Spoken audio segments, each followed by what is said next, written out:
Well, if you didn't know it, February is American Heart Month, and Humphreys is offering lunch and dinner guests a special menu featuring the Heart Healthy Stamp of Approval from Sharp Healthcare. Joining us in studio is Chef Nic. That's it. All right, Chef Nic from Humphreys. I just ate there this past summer. It was fabulous. And Dr. Sheila Castaneda from San Diego State and the American Heart Association. And on the KOGO News Live line, we have Sharp cardiologist Dr. Robert Gillespie.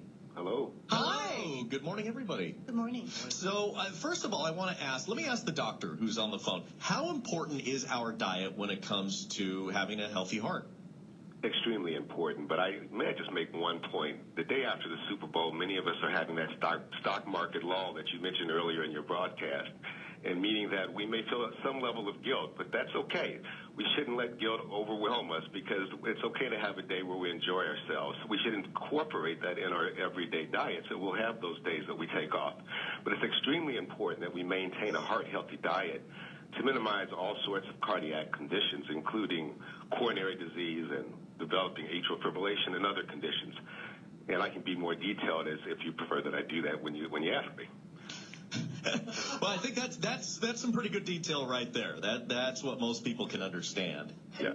When it comes down to those meals that we're having, I mean, occasionally I'm taking it, we can have something that's not so good, but we have to probably balance it out most of the time with the really good stuff.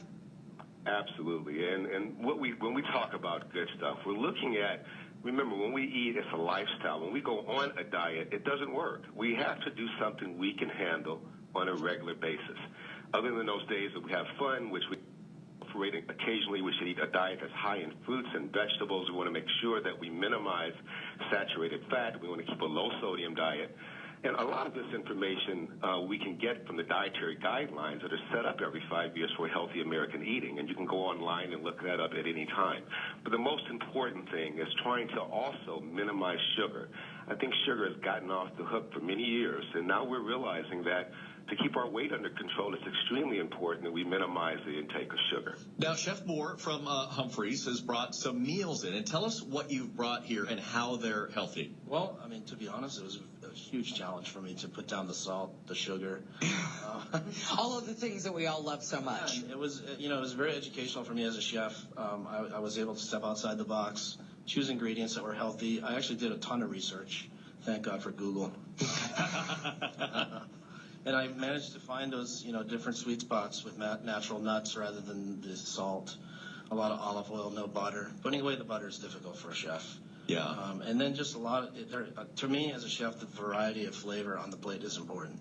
So when you eliminate those seasonings that are, sodium and sugar and those things, you have to replace those with other things. So what turned out to be actually more complex plates for me than I normally would do. And what are they? We have a salmon that's cooked very simply roasted on a cedar piece of paper. That's actually very thinly shaved cedar wood. That actually made it kind of have us take on a smoky taste. Black-eyed peas, a little bit of corn, and then charred broccolini, all very, very minimally seasoned, but with olive oil. Olive oil is good for you. Please interrupt me, Doctor, if I'm incorrect. Dr. Castaneda, by the way, here. What do you have in front of you? Or are you going to have the chef help you out? She has quinoa with some stone fruits, a little bit of some almonds, living watercress. I tried to use vegetables that are living if possible. That's the chlorophyll and all that stuff's also good for you, I believe. And very simple little drizzle of honey on there. And what is your message, Doctor, to us this month? Well, in public health, we do research on simple messaging. So what's the take-home message is everything here is fresh. So if we're trying to incorporate this into our diet, everything here, it doesn't come from a can. It doesn't come from the freezer. It comes from the farm. And this is even farm-raised chicken without hormones. Sure is. Probably wild-caught salmon. So all of these things are, and it's not just about heart health, it's also about preventing cancer and diabetes. So if we could just avoiding pesticides and all that type of, I mean, if you know where your food comes from, it's a lot safer to eat, obviously. All right, so the Humphreys menu is, how many plates do you have on there, and when can people go and check out this heart-healthy food? It's going on right now, and it's, three appetizers, 3 entrees, and then a dessert. Oh, nice. The dessert was the hard part. I bet. Doctor rejected me on that one. So, But that's great. So it's on now, running through the month? that's correct. All right, at Humphreys, thank you so much, Chef Nic Moore from Humphreys. We've got Dr. Sheila Castaneda from San Diego State and the American Heart Association, and on the KOGO News Live on sharp cardiologist Dr. Robert Gillespie. We do appreciate it. And for what it's worth, this room smells amazing. It really does. So I'm not thinking there's anything missing there. KOGO News Time, 8:47. Here are the stories trending in San Diego. Police.